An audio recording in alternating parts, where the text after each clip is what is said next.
La pastilla est un plat emblématique de la cuisine marocaine. Son origine remonte à plusieurs siècles et elle est profondément enracinée dans l'histoire culinaire du royaume du Maroc.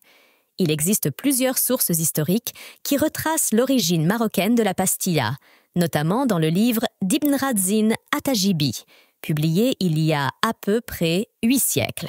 Et pendant l'époque des Saadiens, où des relations diplomatiques existaient entre le royaume du Maroc et la Grande-Bretagne, plusieurs ambassadeurs anglais sont venus au Maroc et ont exprimé leur admiration pour la culture marocaine et sa riche cuisine.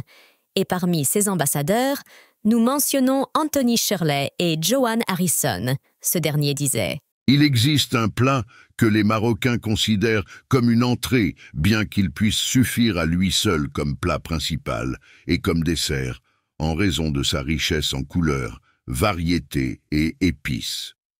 Ce plat est connu chez eux sous le nom de pastilla. » Selon plusieurs chercheurs espagnols en cuisine mondiale, la pastilla est associée à la ville de Fès, l'une des plus anciennes et des plus importantes villes du royaume du Maroc.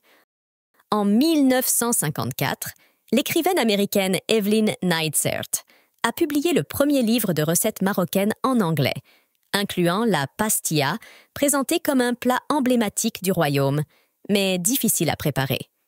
Au fil du temps, la pastilla est devenue un plat festif et est souvent servie lors d'occasions spéciales telles que les mariages, les célébrations et les fêtes religieuses. Sa préparation peut être assez laborieuse, nécessitant plusieurs étapes pour assembler les ingrédients et cuire la pastilla jusqu'à ce qu'elle soit croustillante à l'extérieur et moelleuse à l'intérieur. À la prochaine!